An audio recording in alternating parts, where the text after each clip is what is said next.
في الفيديو ده إن شاء الله هنتكلم عن إضافة مهمة في التسليح على برنامج الRevit. هنبدأ دلوقتي نتكلم عن المميزات بتاعتها. لو أنا عندي مثلًا مجموعة أعمدة زي دي ومحتاج إن أنا أبتدي أسلّحها، هاختار من هنا column وأختار العمود اللي أنا عايز أسلّحه، وهابتدي إن أنا أضبّط كل الإعدادات. طبعًا هو هنا بيستدعي لي كل الموجودين عندي في الmodel.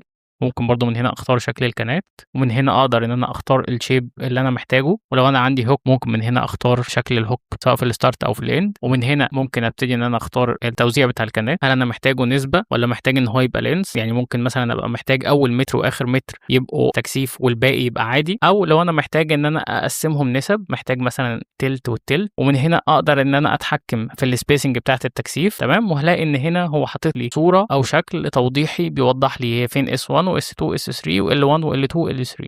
من هنا أنا باختار القطر بتاع الكانات والشكل بتاع الكانات، وأقدر برضه أختار الhook. ممكن برضه إن أنا من هنا أختار بقى القطر الvertical الmain bars، هو حتى كاتب ونفس الفكرة بتاعة الhook. ومن هنا التوزيع بتاع الأسياخ عندي هيبقى عامل إزاي. هو هنا حاطط الY ده اللي هو الجزء ده، والZ هو الجزء الأفقي. ممكن دول مثلًا 4 ودول مثلًا أخلّيهم 2 أو على حسب شكل التسليح عندي هيبقى عامل إزاي. ومن هنا على حسب أنا في أنهي case، وأقدر من هنا أختار الإشارة بتاعتي تبقى كام. ممكن أقول له مثلًا 53 الفاي وهاقول له apply، هالاقي إن الأسياخ كلها اترسمت. برضه من هنا كده جاب لي الأسياخ كلها وكل حاجة عندي مضبوطة. لكن الأسياخ الvertical اترسمت ما عنديش مشكلة فيها، وحتى الإشارة هو مطلعها وكل حاجة مضبوطة. ممكن تجرب لحد ما تضبط معاك الشكل اللي أنت محتاجه في الآخر. الميزة برضه إن أنا بعد ما باخلص ده ممكن أسيف الsetting دي، أسميها مثلًا ده عندي عمود C1. عندي بقى 2 option لو أنا محتاج إن أنا أسلّح مجموعة أعمدة ثانية. لو اخترت مثلًا كده ألاقي إن هو سلّحهم لي كلهم بالإعدادات بتاعة C1. طيب أنا قفلت وخلّصت ومحتاج إن أنا أسلّح أعمدة ثانية، هاقول له برضه column، أختار مثلًا العمود ده. ألاقي من هنا في session جديدة اتفتحت لي لو أنا محتاج العمود ده مختلف عن باقي الأعمدة، وهالاقي إن الsetting بتاعة C1 already موجودة، فهاقول له apply، هالاقي إن هو عمله لي زي C1 بالضبط. فهي نفس الفكرة، لو أنت عندك مجموعة types هتسلّح عمود من كل type وتبتدي إن أنت تضبّط الإعدادات بتاعته من هنا وتسيف الإعدادات دي. لو أنت عندك مثلًا مشروع already أنت خلّصت الsetting بتاعته وكل حاجة مضبوطة، تقدر تصدّر الsetting دي وتستخدمها في مشروع تاني. من هنا كده هالاقي إن هو جايب لي هنا كل الsetting اللي أنا مضبّطها، سواء هي أعمدة أو كمرات أو قواعد أو حوائط. من هنا كده هاختار C1 وهاقول له export،